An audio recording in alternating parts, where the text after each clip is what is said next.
Public relations is a modern version of an age-old thing, which is getting the word out. I think the classic definition of public relations is that it's a management function that helps an organization connect with its publics. It's the opportunity to educate them about what it is you are offering. It's sort of halfway between the consumer and the advertising company in the sense that the public relations firm's job was to sort of ease the consumer's confidence into what was being sold by the advertising company. Communication's in a two-way street. Conveying the character of an organization or a product or a person to the public. It's not painting a picture of them, it's projecting them for real.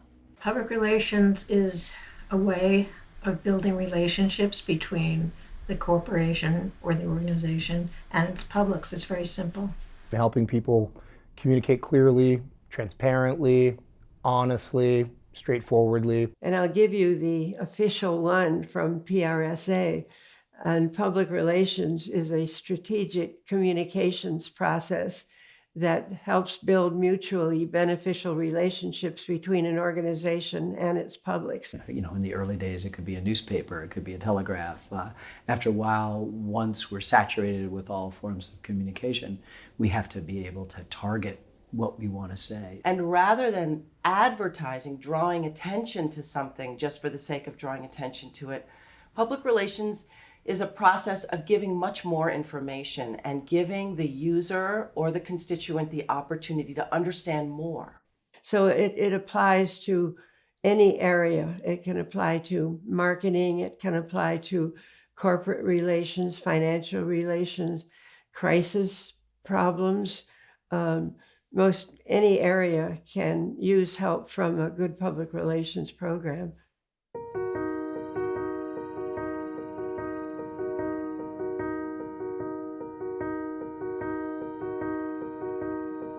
Barbara Hunter and her sister Jean were really pioneers, not just in food PR, which they were great in, but in management. And they were the first two females to own a firm or to start a firm. The leadership of the profession in the public relations firms and in the schools and every aspect of the profession were men. And men have controlled everything through their fraternities, the fraternities of all-male schools, the fraternities of athletic teams, the fraternities of country clubs and of golf courses and of old boys law firms and the medical professions. And public relations, a relatively new discipline, was no different. It's an old boy network. The first thing an employer does when he finds out a woman on the job is pregnant in the 50s is, bye. Find a replacement, preferably a guy. You know, there were so many things stacked against their success.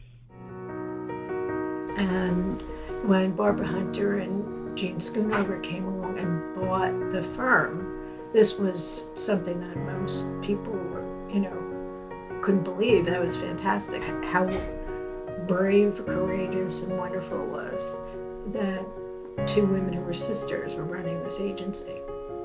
Barbara and Jean were a force, and their sum was greater than their parts, and they could be really deep inner counsel.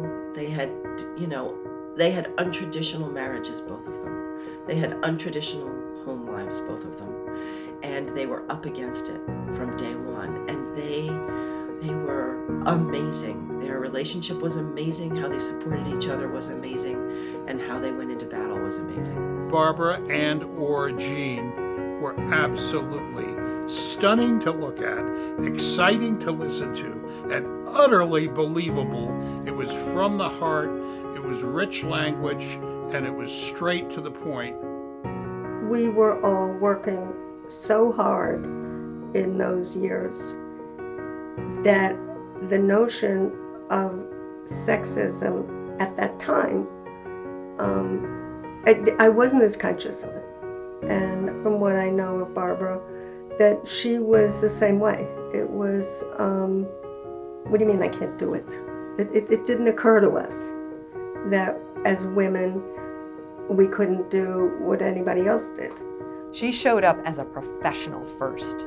The fact that she was a woman, I never saw that being a factor in the work that I did with her. She was respected by all the people I saw her interact with. I think people respected Barbara as a force to be reckoned with, and I always saw her treated as such. I felt sometimes as a young girl like a squire helping prepare a knight for battle.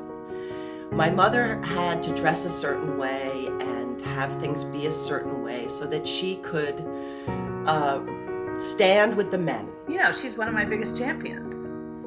Barbara ran her own show, did her own thing, and who was really good at it, and made no excuses or bones, or never even thought it wasn't an issue, you know, like it wasn't even a thing. It's just like most of our dads worked and Barbara worked. Barbara was able to hold her own, to compete well and fairly. She became a role model for the younger women, that you could make it, you could be successful, and you could compete.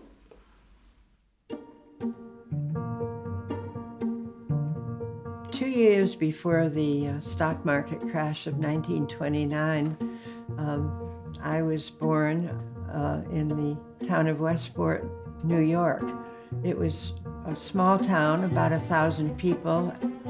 I was a very small baby, only 5 pounds, and in my early years needed a lot of encouragement to eat and to grow. And I certainly succeeded because I was 5'9.5" when I was 11 years old. Well, I was the third child in the family, and my sister was 7 years older than I, and my brother 22 months older. And my sister was very smart. She skipped a grade when she was in school, and she graduated when she was 16 and went to Cornell when she was 16. My father, who was a veterinarian, had graduated from Cornell University, was appointed the county veterinarian for Essex County. He was a force, but he was a wonderful man, and basically I adored him. My mother also went to Cornell. She majored in home economics and was very good at that. My mother was very, very capable, and I think she regretted all her life that she didn't have a career.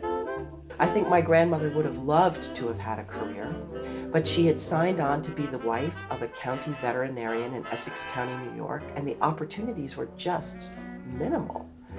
But she was very, very active in her community. There just wasn't the kind of opportunity, and they were never going to move to the city.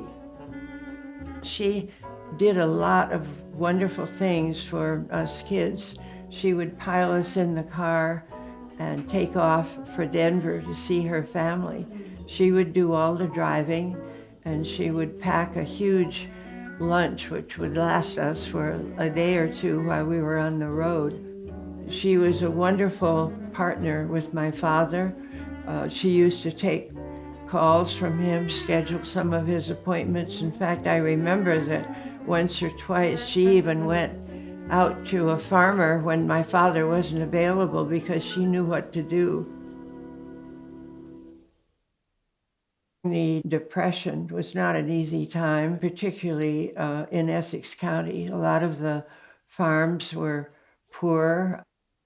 They were certainly under a certain amount of financial stress because of the Depression, but they coped very well. My father never turned down any farmer who needed veterinary assistance, and sometimes would get paid in potatoes or cabbages, and one time even a saddle of beaver and a beaver tail, which my mother proceeded to cook. I think she could cook anything. They were really an amazing couple, and we benefited from that greatly.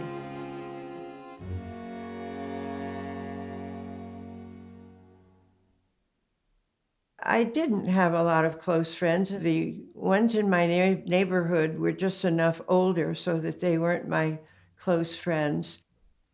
But my school years, school was very easy for me. I think my junior or senior year, I took an extra class in music theory from the music teacher. I wanted more, and on more than one occasion, I was asked to teach the English class, and that was a role I was put in a lot. I was tall and maybe a bit more mature than some of the other students, but I was that role a lot. Interesting though, I think there were probably 20 some students in the class when I entered, but by the time I graduated, there were only 11, and only 2 of those were boys because the rest of the guys had been drafted in the military. I very clearly remember December 7th. First of all, hearing it on the radio that we were going to war, and then the next day, the principal of school held an assembly and announced to the students that we were at war and what this was likely to mean.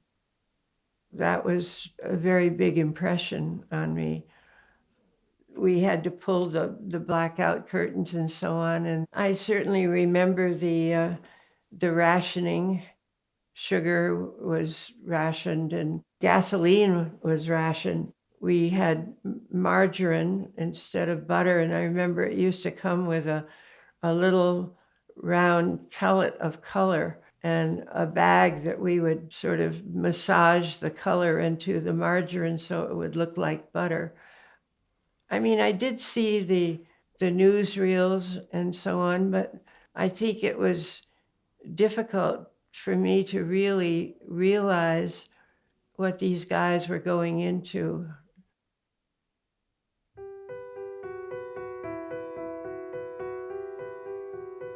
I don't know what my mother's connection was, but somehow she did find out about an organization that was placing refugees. So this lady came, her name was Haiti Palfi, and she was actually a countess. She was Austrian by birth, and her father was a minister in Emperor Franz Joseph's regime. She was Jewish, and she fled the Nazis and was working as a chambermaid in New York. And she was a wonderfully cultured person. She began to teach me music, piano lessons, and voice lessons. We used to play Beethoven and Mozart symphonies on the piano. And I think she was with us for about 4 years. And everyone loved her, and she was very close with our family and always kept in touch. And when she left, she eventually became an artist working in some of the animation studios in Hollywood. I mean, talk about capability and artistic talent. I mean, she was just amazing. It was an exposure to someone the like of which I had not met before. And I think it was a very enriching experience for all of us.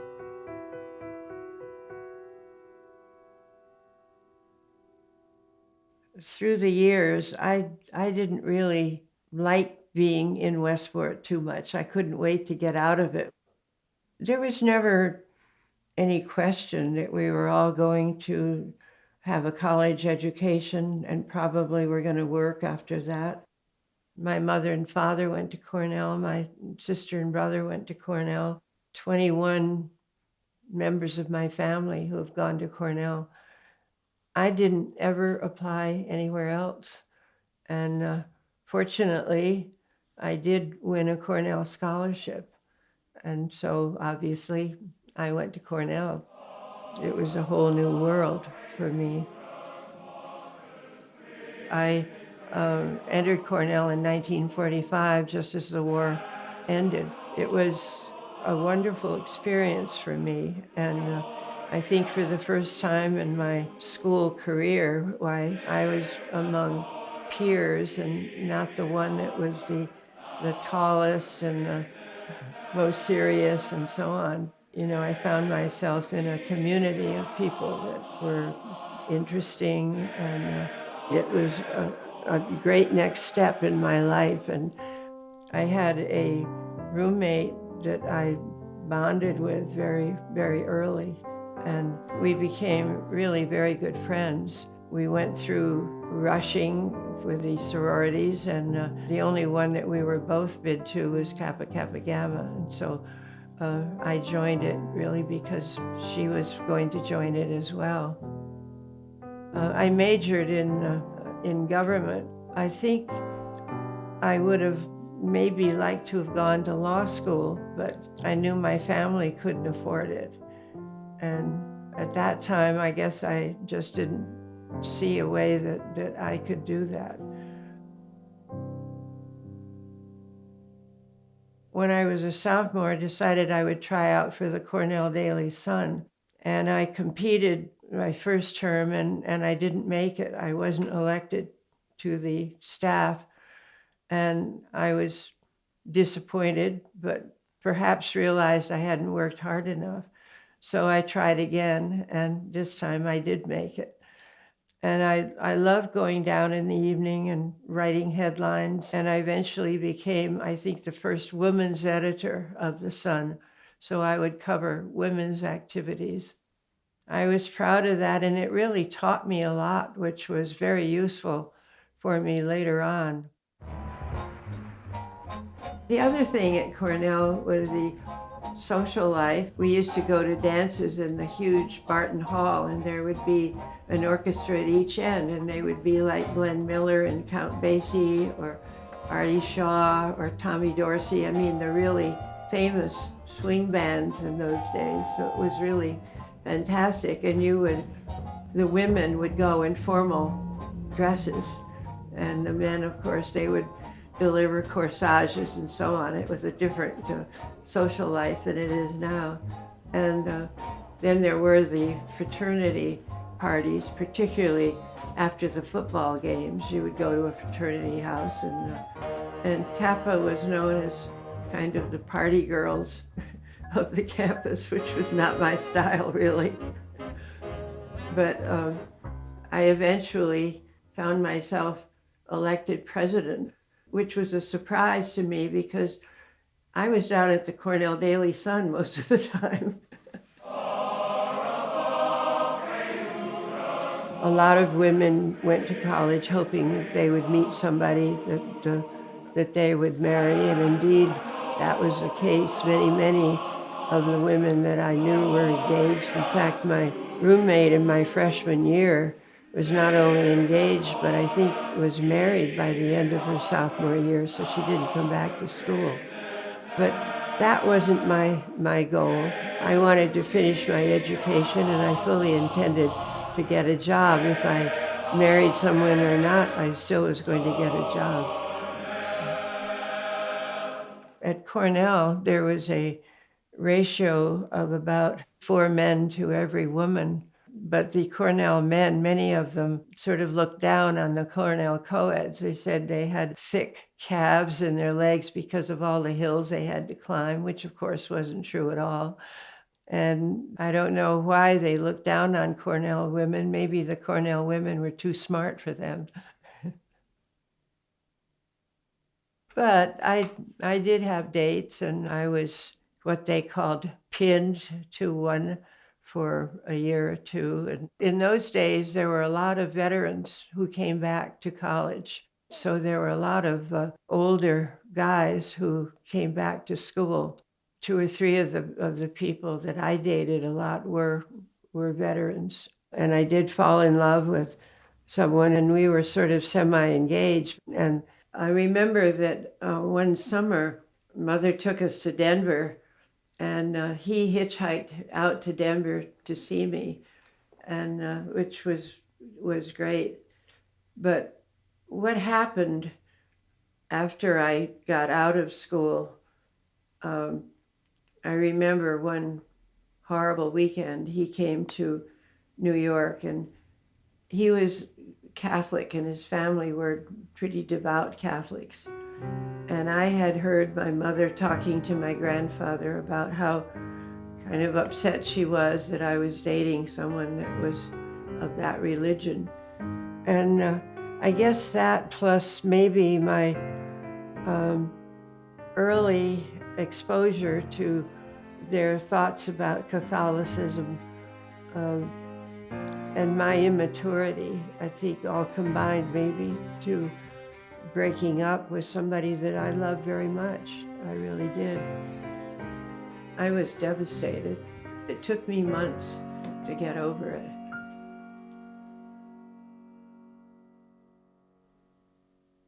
I did work in the summertime.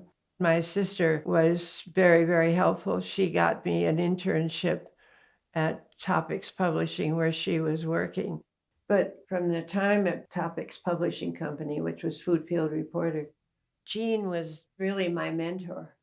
And she was always very supportive of me, even though I had really spent very little time with her in Westport. But once I got into college, why our relation changed considerably. And we became very good friends, not only business associates, but very close friends. And she was my mentor and my closest friend.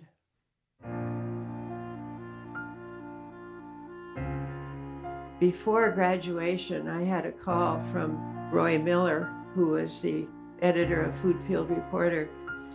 And my sister Jean had gotten a job at Dudley Anderson Utze, the public relations firm, and was leaving. And Roy wanted me to come down for about 3 weeks and fill in until they could hire somebody to take her place. And so I went down immediately following graduation. And they never did replace her because they replaced her with me.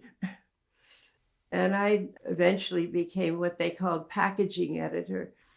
And they covered this enormous packaging show. Of course, the food industry packaging was very important. And I would go to this huge show in Atlantic City usually and have to cover it all by myself. Sort of a major thing for a young person to do. I probably was 23. But it was very good training, and I did learn a lot about the food industry, and it was very good for my writing capability because Roy would hand you the source material, so you had to get the gist of the story in 3 or 4 paragraphs. I learned to be very concise, to take out any excess wordage, and that really stood very well for me all my life.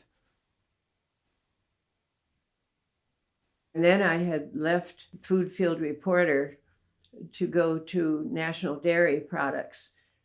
And I was married while I was at National Dairy Products.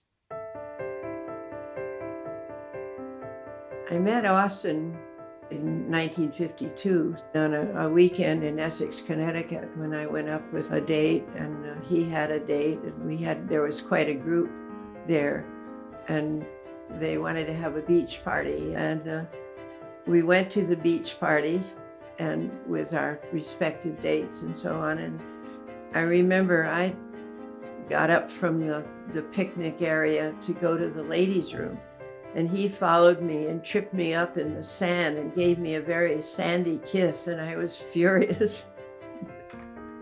But then he proceeded to sort of be in my vicinity for the rest of the weekend. And then he started dating me. He would come to New York and so on. And he would come down, he'd bring me little things, and he was fun, he was imaginative, he was delightful to be with. He made everything a wonder. Whether it was how pigeons fed on the street, how a tree could bloom in a tiny little plot of land amongst a jungle of concrete in New York. He had a childlike wonder his whole life. He could go into any room, anywhere, and engage in conversation with anybody that was there. It was a talent that I didn't have. He was Mr. Party Person. But he was always having a party, even if I was the only one there. I mean, he was always joking, always laughing, always having a good time. Occasionally I would see him be serious, but that was only if it was absolutely necessary. But before we were married, Austin's sister's husband, Shandor, took me aside to warn me about Austin, that maybe he was not as responsible and so on. But I guess I was too far gone at that time to turn back. So I married him.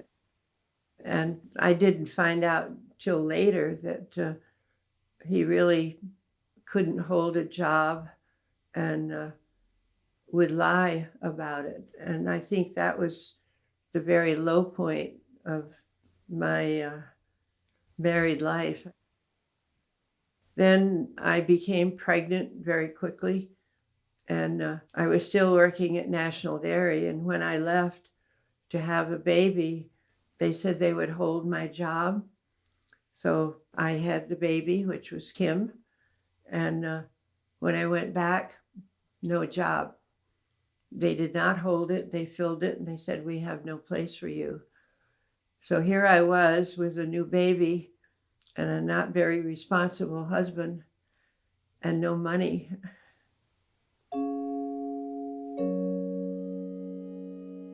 I spent a miserable few years. I couldn't bring myself at that point to divorce him because I had a new baby. And fortunately, I was hired by Sally Dixon Associates, which was a small PR firm. And that was the first interview I had. And I really enjoyed the experiences, but it was not easy with a small child and working and so on. It was a lot to deal with. And I was very good at coming home after working and getting a dinner on the table in less than an hour. Kim was an adorable child. She had this wonderful curly red hair and very beautiful, expressive eyes. And I was very, very fortunate when early on we were able to obtain the services of Rosalie Amaker, who had been Lily Palmer's governess for her children. That became just a wonderful relationship for us. We adored her. I must say, though, that I wanted to be home with my child as soon as I could, but I knew that it was essential that I worked. I had to bring in the money. And Kim, she was really the glue that held Austin and my marriage together through our difficult times.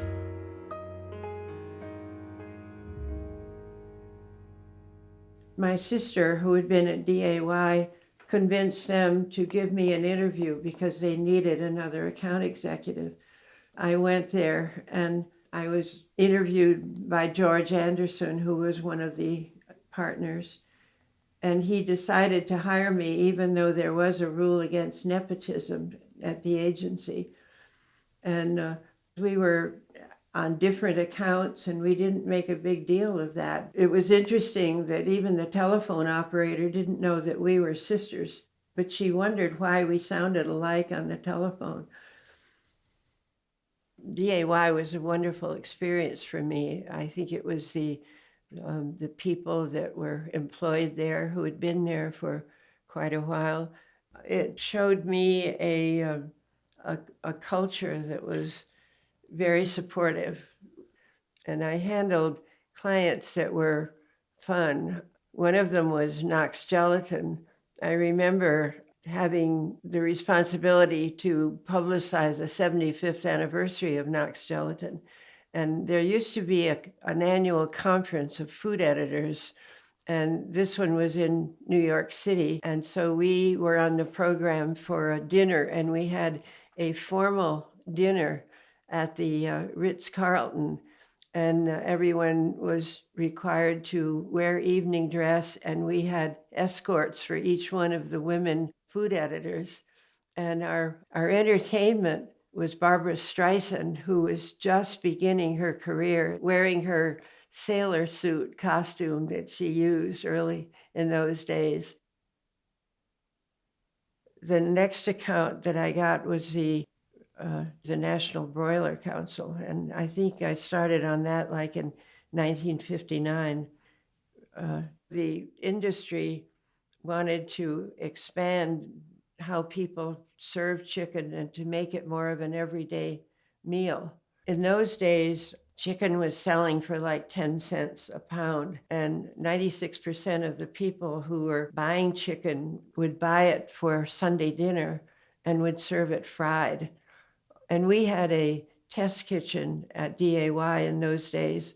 So we started working with chicken and developing all kinds of recipes and doing photographs and copy and recipes for the food editors around the country. I will never forget sitting there brainstorming. She had to come up with a name for a newsletter for the National Broiler Council. And we sat around the dinner table, and in the course of our dinner, we came up with drumstick beat. But how could I possibly be upset at a job where, the test kitchen would make fried chicken? I remember one thing they developed was corn crisp chicken, and it was chicken parts that you would dip in evaporated milk and then in crushed cornflake crumbs. And that was really a huge hit. And for several years, Pet Milk and Kellogg cornflakes and the Broiler Council advertised and promoted that recipe. And then the industry started marketing parts, chicken parts. And so that was a whole new avenue to explore. I remember we wrote a background booklet on chicken called Chicken, the Food of the Future. And the industry actually changed the whole economy of many of the states in the South, which had been very poor. So it was really a dynamic story that was going on here that had a great economic impact. I did a lot of television work in those days. And I remember traveling around to appear for the National Broiler Council, and I would be cutting up chickens and things on television, showing people how to do it.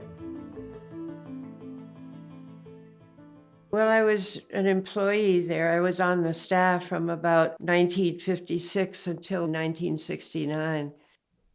I started as an account executive, which meant you did the legwork on a client. And then I became an account supervisor, which meant that I would have more than one client under my supervision. I would have account executives under my supervision. And then eventually I became a vice president. So gradually I added clients to the Evaporated Milk Association, Accent International, the National Broiler Council, Knox Gelatin, the Fresh Fruit and Vegetable Association. Most of them would start, I think, at the late 50s and early 60s. And I became confident, and I had to do a lot of presentations, both to clients and to prospective clients. It was a very good environment to work. I mean, you worked hard, but you had some enjoyment out of it. When I went to DAY in the late 50s, Jean encouraged me to join the Public Relations Society. So I joined, and we used to go to the luncheons, and there would be like 150 men and maybe 10 women in those days. In 1961, I had my second child, which was amazing because, first of all, I did lose a child in between. It was about 4 years after Kim was born, and I was working, and I was nearly 8 months pregnant when I lost the child. And they told me I couldn't have any more children, but Austin and I decided we would try once more, and fortunately, we succeeded. But unfortunately, while I was still in the hospital, Rossley left. Then it became a matter of finding people to care for the children, and it was fairly difficult. They would last for a while, but not long. One time I came back from a trip. I called the office and they told me, well, your children are okay, but your nursemaid went to Bellevue because she went off her rocker. And that was a very scary thing. Austin did have difficulty because he couldn't keep a job and didn't really want to face up to that. And I kept hoping we would change, but I remember going to work with just this lead feeling inside of me. And he would say he was going off to work, and I would call during the day to ask him something, and he'd say, well, he's no longer here. And as I said, I very nearly divorced him, but I didn't have enough confidence to be able to manage a baby and a job by myself. You know, it's not as though my parents got together and said, let's be an unconventional family, let's go out into the world and I'll make the money and you stay home with the kids.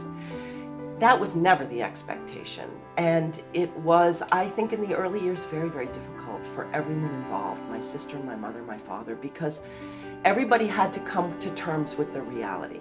Once it became apparent that Bobby was the breadwinner and Austin wasn't, I felt I was never allowed to ask my mother for anything. That she bore all the burden and it was our job to support her. This was not a law that she laid down. But if I would get upset at my mother or try to talk back to Austin, was all over me like a ton of bricks. I remember his saying one time that he would be happiest if he didn't have the responsibility of having to earn a living. And his last job, in order for him to leave, I had to come up with $10,000 that he owed. So I paid it and I said, okay, now you're going to take care of the household. And so he became a house husband. And I think that once that hurdle was behind us, that we had a better relationship, which continued. In that family, when I was growing up with Vicky, he was, you know, the mom figure in traditional roles. Clearly, he was not a mom because he was out fishing, but he was the one who was around to receive us when we fell down and cut our knees. And it informed my life because I didn't know men like him. I think he was happy in his role. It left him a lot of free time for him to do what he wanted to do, but he also did have some responsibility, and he carried that off very well and was very supportive of me. I don't think I could have done what I did all those years unless he had been there to take care of the kids and the household and so on.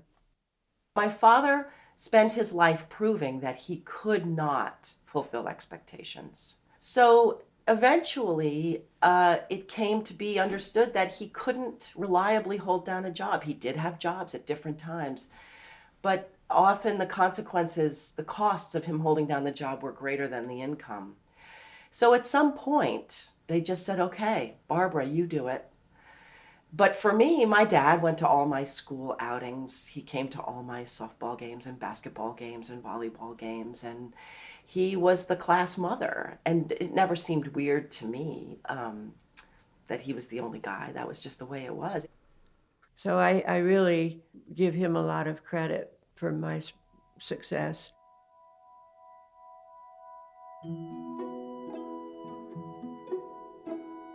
While I was at DAY, I did have some wonderful trips. In 1967, as a result of my work with the chicken industry, I was invited by the U.S. Feed Grains Council to go on a speaking tour, a 3-week speaking tour in Japan. And yes, I was a little apprehensive because I was not a, quote, citizen of the world. I hadn't done a great deal of foreign travel. But I thought it was a wonderful opportunity, and it was the first time I had been overseas ever. And I invited my mother to go with me, and also Kim, who was then 13 years old, and I got permission to take her out of school right at the time when she was supposed to take her regents exams. But I convinced the school that this was really an important and educational trip for her to be on. It was so amazing. It's even hard to talk about how unbelievable it was. I had some fascinating experiences in Japan. They were fascinated with the fact that we were 3 generations, and particularly that my daughter had red curly hair. That was very unusual for them. Because 3 generations of American women traveling together was such an odd sight that we were more of a tourist attraction than the tourist attraction. And I was on several TV shows. They would interview me about breakfast and, what I thought about the Japanese breakfast, what was a typical American breakfast. And I spoke in Osaka at a forum for women, and it was about 3,500 women in this enormous auditorium. And this was sponsored by the Asahi Shimbun, the Japanese newspaper. We went on a side trip to one of the famous temple sites in Japan.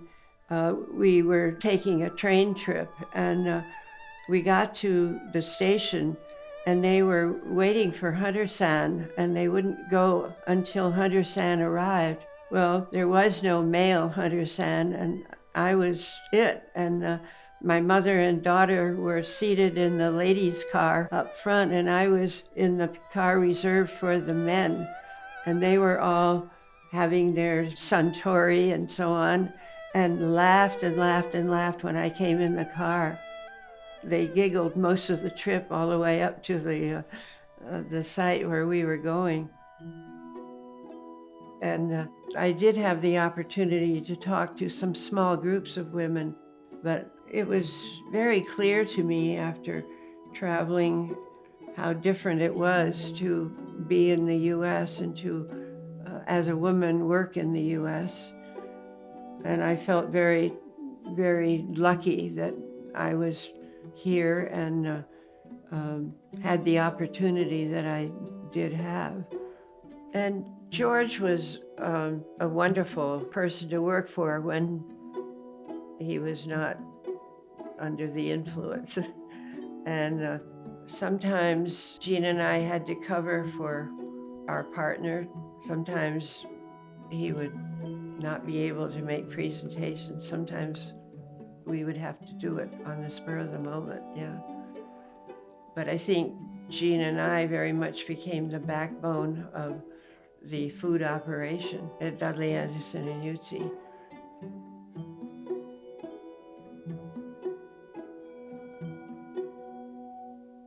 In 1969, when 2 of the partners at DAY died, Kate Utsi, who was the wife of one of the partners, and George Anderson, who was a partner, had a meeting with the 10 vice presidents that existed at that time and said that they were offering the business to the 10 people. And Gene and I talked it over, and there was no plan at all for how the business would be run or who would run it. So we talked with my father, and my father agreed to back a loan that we could take out from the bank in Westport, I think. And so we went to George with a proposal that we wanted to buy out his end of the business. And in the meantime, we went to the mostly men on the other side of the business and said, do you want to join us and buy out the business? But obviously, we were going to run it, and they didn't want to work for women. And so George agreed, and we bought him out. And a lot of the men on the other side of the company left and took their clients with them. I think there were three men that stayed with us. On the one hand, great stories about creativity, but on the other hand, there's stories about what it was like to be a woman, presenting ideas to all men in the room in the 50s and 60s. And it was not an easy time. So you had to be, as one of my old bosses used to say, twice as good to get paid half as much as the men. But you really had to stand out if you were a woman, and it was hard standing out. After we took over, we found out that the men were being paid much more than the women in the company. And so one of the first things we did when we took over DAY was to bring the salary levels up to the same salary for men or women in the same position, because there was quite a difference. One of the sayings that my mother had, and which I still say to myself often, is know what you want, get what you want, and want what you've got when you got it. They made sure that they achieved the goals that they had set for themselves. We had this enormous space in the Fred French building at 45th Street and 5th Avenue. I think there were about 100 under the old DAY, and maybe there were about 50 when we took it over. So half of it was vacated when all these people left. And later on, we would be invited sometimes to present to non-food clients. And I remember one that we worked very hard on the presentation and went and made it. We didn't get the business, and the public relations person in the company told Jean later, well, we invited you to present so that we could say we'd included a firm headed by women, but we really didn't intend to hire you. But it was really nice to be able to make our own decisions, and Jean and I worked very well together. She would handle more of the administrative part of the business, and I would be more on the client side, but it was a very good teamwork, and we didn't have a lot of disagreements over things. We worked very well together. When I got to DAY, I was told that there's two women, Jean and Barbara, running the firm. And of course, that's completely inspiring that women run a big, big firm. But I also heard that Jean sat on the 9th floor and Barbara sat on, I think, the 17th floor. But that was almost a physical demonstration of how different they were. Barbara was the business lady. She was the one who walked down the hall, super tall, super intimidating, always dressed to the nines. Jean, on the other hand, down on the 9th floor, ran a different ship. She was the one who was very approachable. You always see her out with the staff, but you could tell that they were a true sister act. I think what completed Barbara is Jean, because they both had something each one of them didn't have, and they complemented each other and became kind of like the perfect leader. We were confident that we could keep going, and so we started to grow, and eventually we got some clients that were not food clients. For example, one of the clients was Panadol, which was a painkiller. Another one was Verbatim, a floppy disk company, I think, and a cargo ship consortium. We staged the christening of one of the ships. They managed to get Liv Ullmann, who was a very famous Swedish actress, to come and be what they call the godmother of the ship. And then there was the city of Little Rock. And we sent a team to Little Rock ahead of time, and they interviewed people and filmed places and so on. And when they came in for the presentation, we had photos of Little Rock around the room and recordings of what people had to say. And we won the business. A man came up to me afterward and said, I never thought the city of Little Rock would hire a firm headed by women, but I'm glad we did. And gradually, we managed to get more business and build up the company. And we're pretty successful at it. We bought out Kate Utze. Her two clients were the Florida Citrus Commission, which was a big client, and then McElhenney Company. And then we put another employee, Gene Pohl, who was one of the vice presidents, over the citrus business. And Deke eventually took over McElhenney Company. When Deke came in, we were very impressed and very taken with him, so it was no problem to add him to our staff. I had a beard, and I was afraid that that was a mistake in 1974, going into the big city. So before I left those interviews, I said I would come with or without the beard. It was entirely up to them. And one of them said, "Come with the beard, but don't let it turn white." I'll never forget that moment. Shortly after I was hired on that October of 1974, I came to the conclusion that one of the reasons I got hired was because I wore pants and I could be trotted out for meetings that I probably had no business being in, to create a balance with clients in particular. And that seemed to work. He was a great addition, and we enjoyed him a lot. And I think that our staff looked up to him when he became a vice president and so on. It was fun to feel it work.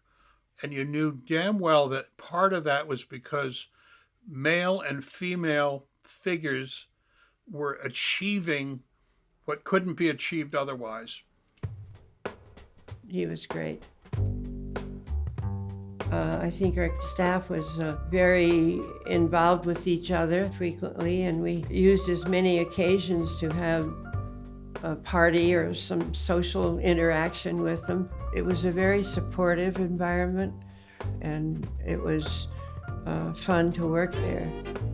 But it was hard work. We didn't sit there in our offices and say, do this, do that, and so on. We were very, very much involved in developing the client's program and also seeing that it was executed the way it should be. Yeah. We were doing pretty well, and Newsweek had an issue where they featured the 100 top businesswomen in the U.S., and both Jean and I were in that issue. And so as we built our firm from then on, or built DAY, we became one of the top 25 firms in the business, and we're the only one that was headed by women.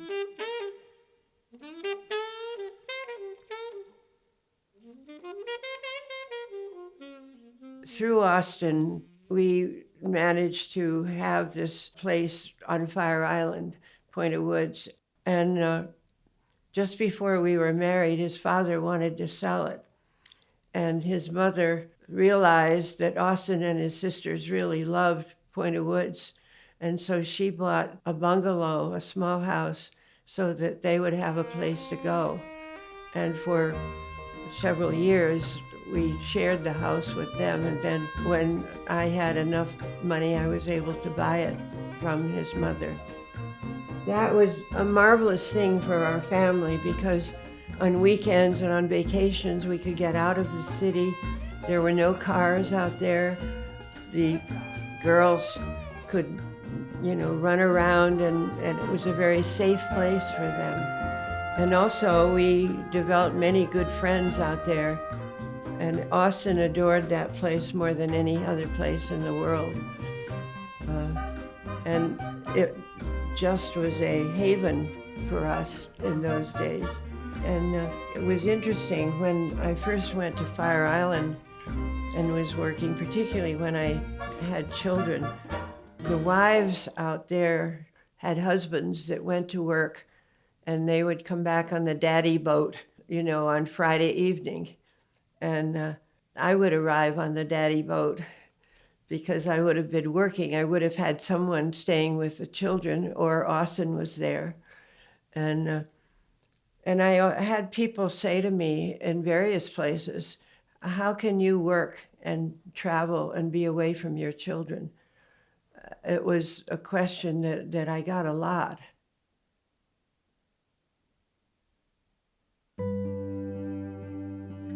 In the early 80s, we got the account to promote the 100th anniversary of the Brooklyn Bridge. And that was a tremendous undertaking. And about 2 years before the anniversary was going to happen, we started working on it, and we staged any number of various events prior to the actual anniversary. Like we staged a walk across the bridge. And at one meeting held in our office, I remember this young man coming in with a film that he wanted to show everybody that he had done on the Brooklyn Bridge. And that was the first time I met Ken Burns. I was trying to sell people the Brooklyn Bridge. I was a terrified little kid who looked like I was 12 years old. And Port Authority convinced Andy Warhol to create a poster commemorating the event. And the event itself was phenomenal. The fireboats were there and the airplanes flying overhead, and we had publicity from all over the world. And it was really quite amazing. The centennial celebration for the Brooklyn Bridge was one of the most amazing things that I've ever been involved in. And I can't say been involved, just witnessed. I was with my wife and my tiny, tiny infant daughter who was, just a year and a half old. The only non-Roeblings invited to the River Cafe for a 15-course meal, no vegetables.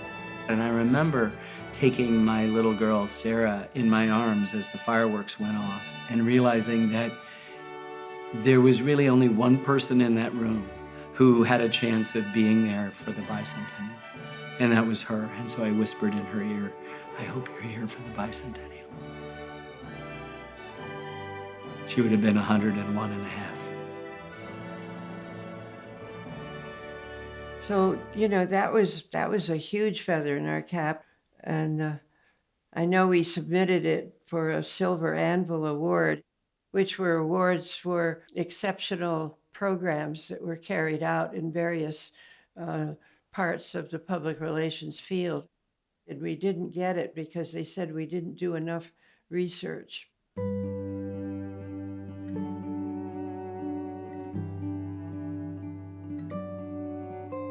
I was also active in the National Public Relations Society and in the New York chapter. I became president of that, I think, in 1980. And then I was elected to the national board. And in 1984, I was invited to be president of the Public Relations Society. I did travel to various state public relations societies, speaking at their chapter meetings, very often with Betsy Kovacs, because she was the executive vice president, and Betsy was just indispensable to me as president. When the nominating committee had met and nominated her for president-elect, I think she wasn't sure that she'd be good enough, or that she could handle it, or that she had enough time, but I think it mostly had to do with just insecurity about, would I really be able to do a good job at this? And I remember exactly where I was trying to persuade her that she'd be fabulous.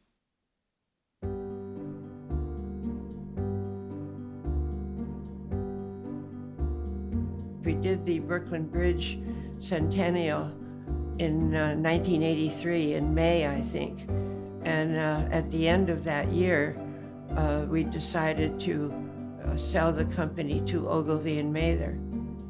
And I think at that time, my sister Jean really wanted to realize her investment, get her money out, and look to retiring. Yeah. Whereas I wasn't ready to do that. And also at that time, they said, well, we would maintain our company as kind of an independent entity, and we would be in charge of it. So it sounded like a pretty good deal. But as these things always go, when Bill retired as chairman, they brought in someone else, and he had different plans. And he bought a mergers and acquisitions firm named Adams and Reinhardt and put Jonathan Reinhardt over the whole PR company. And he really didn't understand what we did. He called Jean and me into our conference room one day at about 2:00 and said, well, you will no longer be in charge of the company, that we're making Lenore Cooney, who was one of our staff members, president, and we're bringing in a chairman of the company. And you are to hold a staff meeting at 4:00 and tell your employees that this is the situation. And you can retain your position as vice presidents of Ogilvy and Mather, which we were, but you would no longer be in charge of the company. And that was really quite a shock, as you can imagine. When Barbara left DAY, it was a shock to the system. Even being one of the newest and youngest employees, we knew the history of that agency was built on Barbara and Jean's back. And I had only been there for a short time, but their energy and their spirit and their legacy was so part of the fabric of that agency. So when they were literally walked out the door by this new conglomerate that was now soon to be our boss, you felt it. Because it was almost like the heart of the agency was going out the door. I stayed there for a few years, and I decided I just couldn't operate under this kind of a situation. I was removed from my office, which was a corner office, and when we went with Ogilvy, Jean, as the administrative head of our PR company, was involved a lot more with the Ogilvy people, would go to meetings, and I was kind of left out of that pretty much. I did not have respect for the man that they brought in to run the PR company. I just didn't think he had the knowledge or the capability, and I didn't like the way he operated, like calling one of our treasured clients country bumpkins, which was a long way from what they actually were, and I just couldn't take that. And at the time I decided to leave, there was another employee who was working on the McElhenney account who was interested in forming a new company. And so I thought, well, I think I have a few years left. And so when I left, she left, and we started a new company with a third person who was a man that I knew from the Public Relations Society, Karen McKenzie and Jerry Cooper. And so we formed a company called Hunter McKenzie Cooper. And we eventually found space in 41 Madison Avenue, which was a fairly new and very, very nice building. I mean, we all would stuff envelopes and so on when we needed to. We had a feeling that we would do anything to make the business a success. I had a non-compete agreement with Ogilvy. I could not approach any of our clients to come with me. But I was very fortunate that the McElhenney Company made the decision to leave Ogilvy and to come with me. And this was just a godsend, because they were the producers of Tabasco sauce, and they gave us a very famous brand name product and a well-known company as a client. We also almost immediately had business from Kraft Foods. We had staged a dinner in Washington for 150 food editors at the Willard Hotel. The meal included, every course had Miracle Whip salad dressing in it. And it was a great success, and Kraft was very pleased.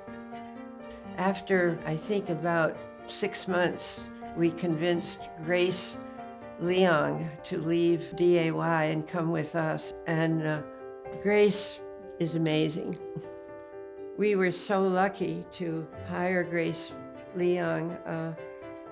I'm not sure why she chose to come with us, but she did. So when we walked into Hunter Mackenzie Cooper on 41 Madison, it was basically one room with Barbara's office off to the side and some other small little closets, we would call them today. There was one computer in the center. At DAY, we all had our own computers. There was a bathroom outside the hallway. It was bare bones. I remember the first Christmas using my bonus to buy a microwave for the office so I could heat up my cup of noodles and the food that I would bring to the office. And I gave it as a gift to Barbara because she was a steward of the budget and there was never any room for miscellaneous items. But I needed a microwave because I was starving. I can't say enough about Grace. She's just amazing. She's very knowledgeable. She cares about people. She's very, very creative. She's funny. She just has all the qualities that make her not only an exceptional president of the company now, but also a good friend. As I said, I had been promoted at the time. I got my own office. I thought, great, well, this is going to be great for me. But over time, I was like, well, what happened to her? And why would they get rid of her? And why do they not recognize her contributions? Why is somebody else sitting in her office? Kind of made me mad. So that when that call came in, when she did ask me, oh, by the way, would you like to come with me? It was kind of easy for me to make the decision. Because, if you go where the soul is, you can build the shell around it, but no organization exists without a strong soul. And she was the soul. We added Dannon yogurt and Pillsbury. In the first few years, we introduced Pillsbury Grands biscuits. We did press briefings in like 11 cities around the country to introduce them. Later on, we did the 100th anniversary of Jell-O.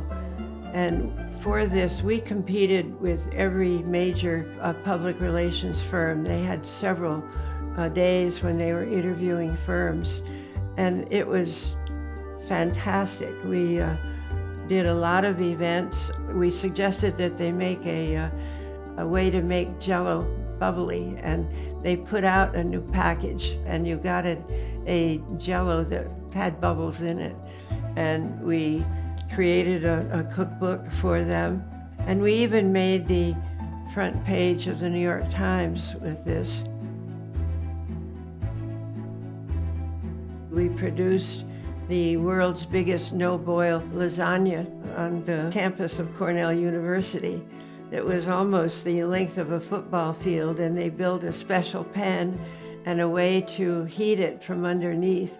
And we actually served the lasagna after it had cooked to students who were passing by. In 1993, we did the 125th anniversary of Tabasco sauce. For that, I convinced them that they should have a Tabasco cookbook. And so Paul McElhenney, who was then president of the company, and I collaborated on a cookbook, and I submitted it to some publishers, and Clarkson Potter decided to publish it. It, I think, eventually sold over 100,000 copies and has since been reprinted. And we had terrific coverage of that anniversary. Once we could show more results, we were getting more invitations to present. Sometimes you create events that they can then cover, like we once created flag cakes, and we did the first one at the Washington Monument, and the second one at the Independence Mall in Philadelphia, and the third one at the Statue of Liberty on different years. And so the press would cover it because, wow, a flag cake that size that was actually edible, and we served it to people afterward. It was a matter of sort of doing creative things and getting visibility in the press. By 1994, Jerry Cooper had left the company, so we became Hunter McKenzie, Inc. And a few years later, Karen McKenzie was insisting that she be given equal share of the company, equal to mine. And for some reason, a little bird told me to keep control of the company, which I did, because my employees started coming to me and telling me that Karen was trying to lure them away from the company to form another firm with her. And so, with the support of others on the staff, one day I called her into our lawyer's office and said, "Karen, I'm going to buy you out." So then it became Hunter and Associates. But we kept adding staff members and adding clients. And I had thought when I started that I might be in this agency for maybe 5 years. It would be a food boutique. And then I would call it quits. Well, I worked for 11, and at that time I had 50 employees and a really going company.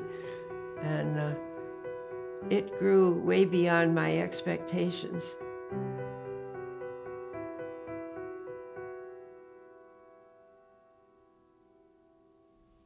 By the close of the 1990s, I was still working, but I was doing mostly administrative work, and that was not my favorite thing. I really enjoyed the client work, but the clients were young people, and my staff was young, and they interacted very well, but there was not really a place for me in this anymore. And I felt that Grace and the other vice presidents could very well run the firm, and essentially they were.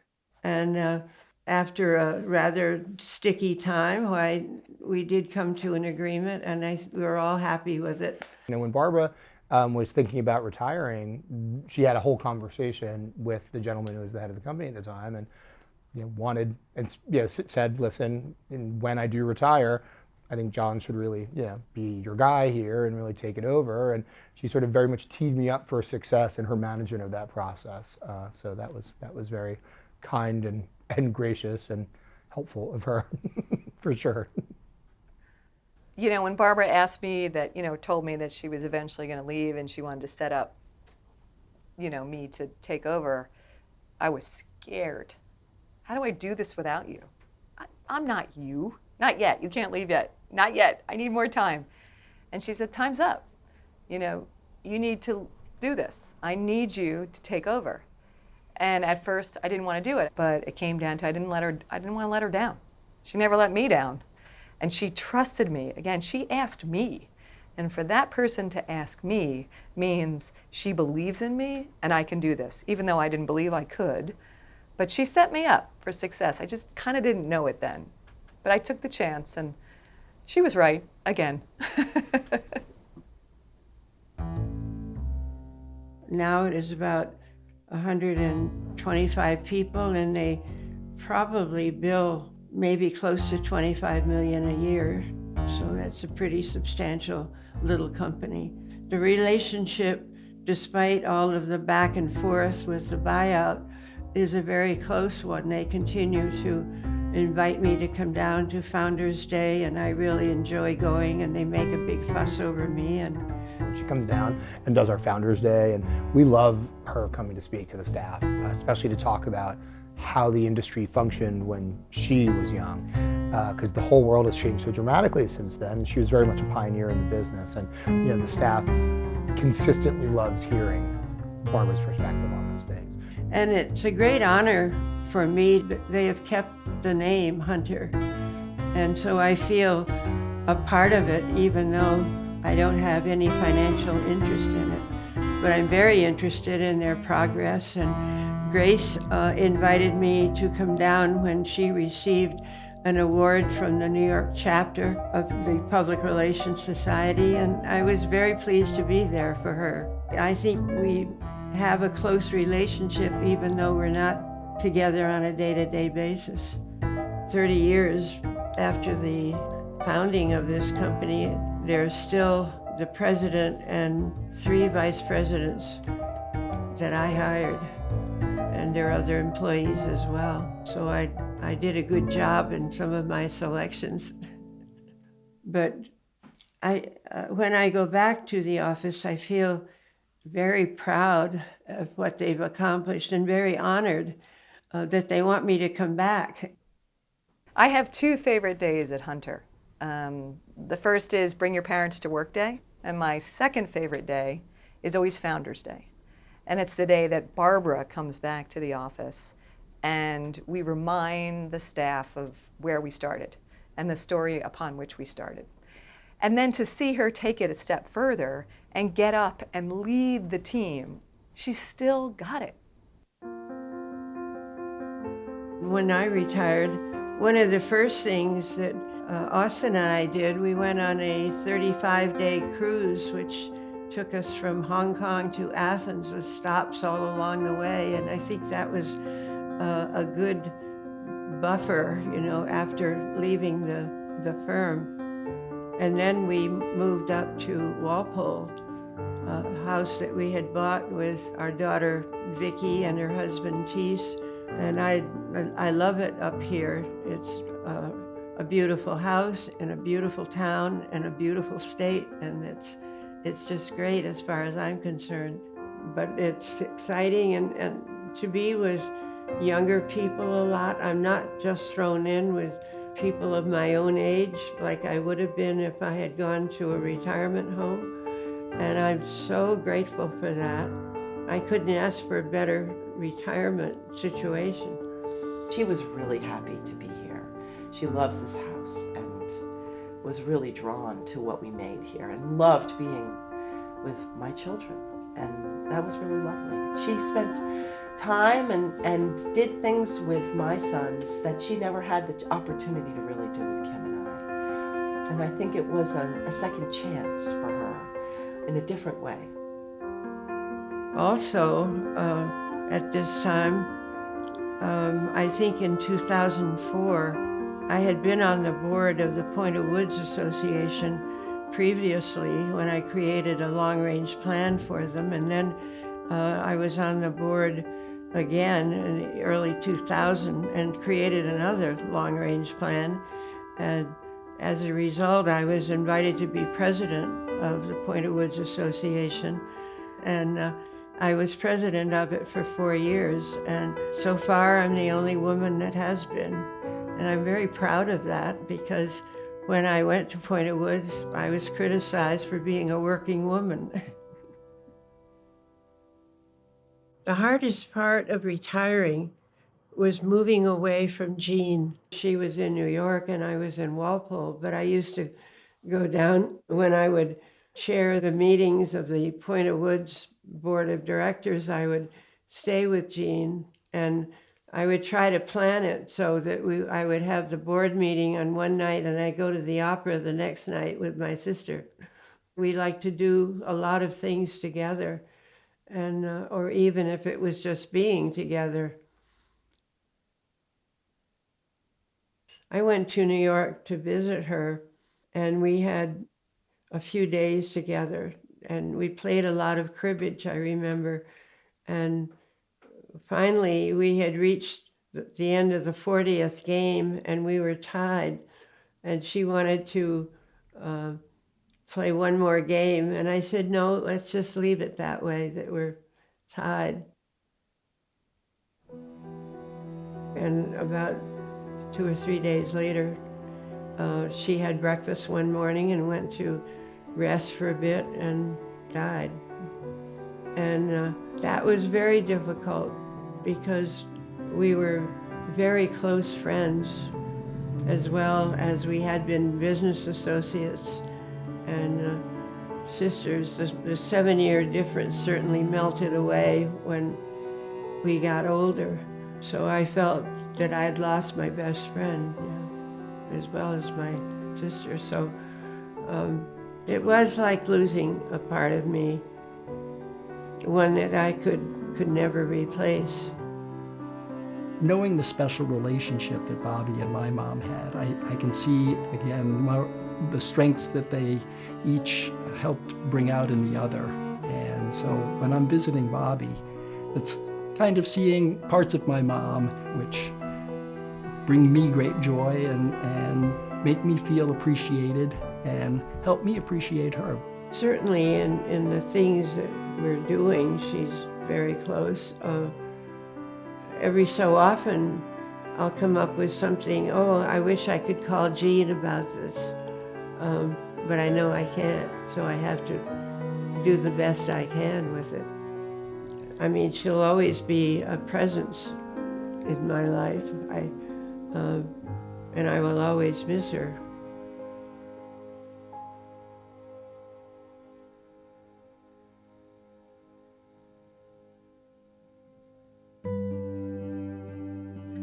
In 2012, the house would be 200 years old. And you know, Austin and I have the same birthday. So Vicki and we decided that we would give a big party, and it would celebrate Austin's 90th birthday, my 85th, and the 200th of the house. And Vicki did all of the arrangements. She did a just magnificent job. She had a tent pitched, what I call the upper 40, and she enlisted Paul McIntyre to roast a whole pig for the party, and she hired a caterer, and she commissioned Anne Michelle Klug to make a birthday cake in the shape of the house, and she actually made a replica of the house in cake, and she used 35 pounds of butter in it, and she had every leaf on the tree, every shingle, every mullion in the windows. It was just an amazing cake. But the party was great anyway. They had line dancing and balloons going up and flares and all kinds of things. The 85th, 90th was just glorious. There were so many people. But my favorite thing about it was the cake. The cake was extraordinary. And it was great to celebrate it with Austin. He was very social. He went around greeting everybody. You know, he was thrilled with the party, and it was a great event, and I was so glad that he could appreciate it, because he had problems with his heart at that point. But it was the next year that he took the fall that I think really led to his decline. So we had one last big hurrah. And in that moment at that party, I really saw the Austin that I had always known, very outgoing, very sociable, very funny, very affectionate. He was great. This was in July. We had one more birthday together, but the following year, on the morning before Thanksgiving, he died.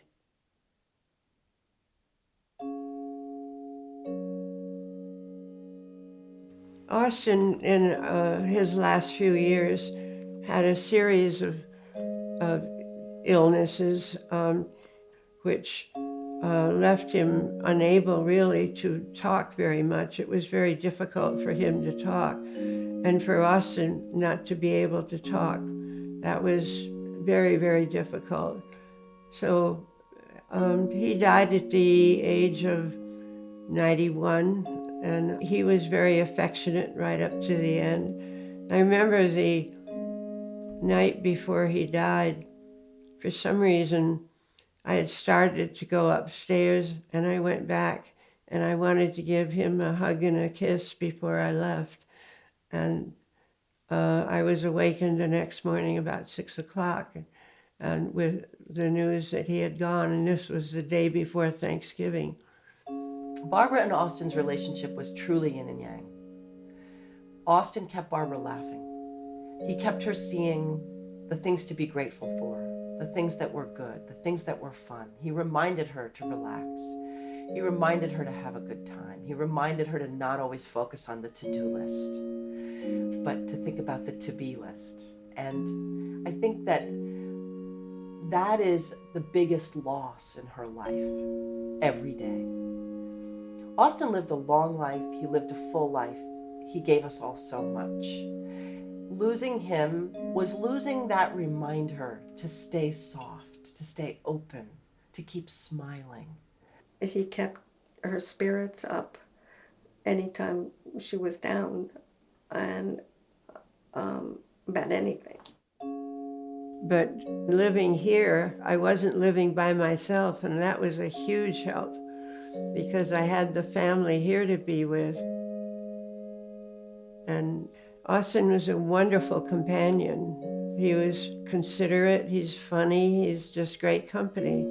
And so we enjoyed being together, and I think we really did have quite a wonderful life together. It had its difficult spots, but I think whereas our early years together were very difficult, our last years together were quite wonderful.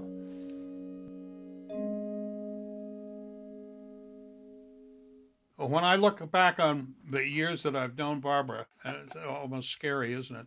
How many?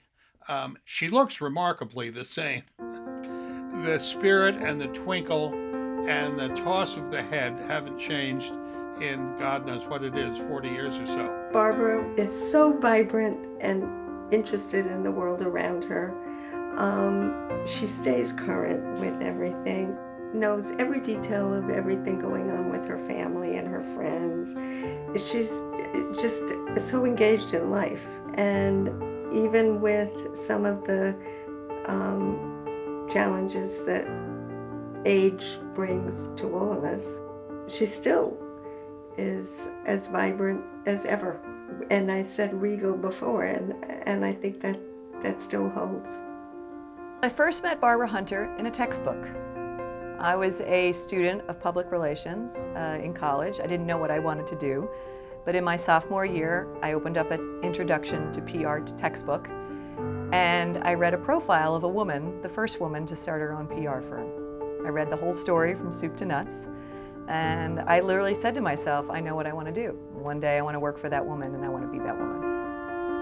So when I walked in and I met Barbara, I had no idea what to expect, but I do recall one of the first things we started talking about was Tabasco. And that was one of the first things they put me on, and I still work on it today. So walking into that room that day and meeting Barbara was a life-changing event for me, for sure. And I was buying whatever Barbara was selling, let's put it that way. So Barbara's a kind of an iceberg, and the cliche about an iceberg is that 90% is below the surface.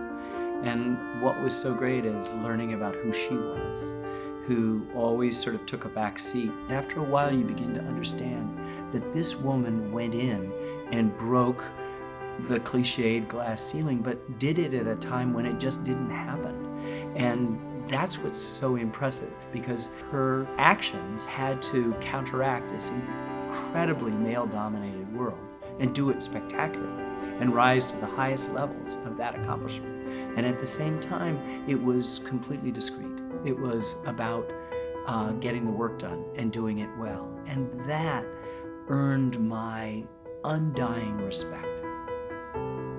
You know, the fact that I worked for a woman, and actually two women, and the firm was majority women at that point, was not unusual because of the type of work we did. When we were at DAY in the early days, it was all food. So we represented food, and we had test kitchens and recipe work, so that's women's work, right? And I remember going to industry events with Barbara in the early days, and people would say, "Oh, Barbara Hunter, nice to see you. You still doing that food thing?" And it was almost like, oh, okay, the rest of the industry is doing tech and pharma and all of that corporate work, you know, a man's work. I always took it as an insult. Like, you're gonna let them talk to you like that? Food is a thing. And she's like, well, that's how I feel, but you know, a lot of people just think the food thing is just women's work. But guess what? Food became a thing. And food is now on the front page, the back page, on every newscast. Food is lifestyle, food is life, food is culture. And because we started in food and did that women thing back then, we are now the better for it, because she believed that food could be more than just a woman thing, and it has become an every person thing. Visionary.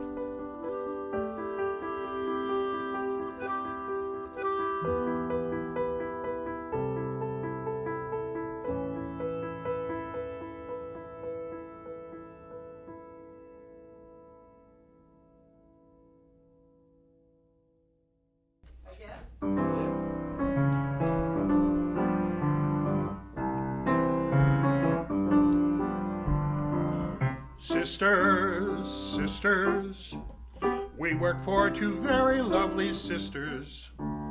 Go to them and say that you have too much to do, and come out smiling with another job or two.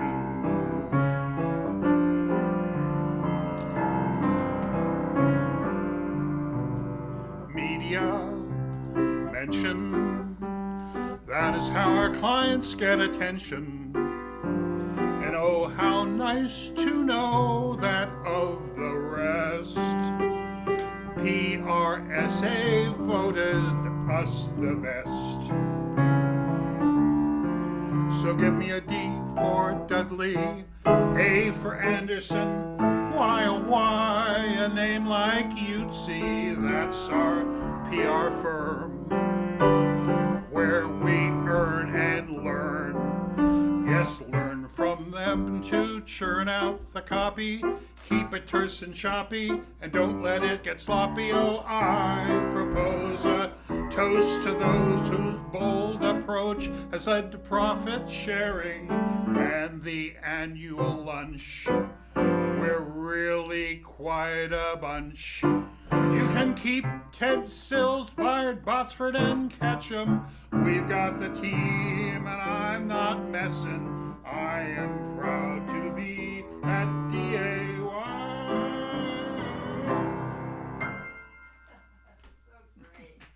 That's the last time.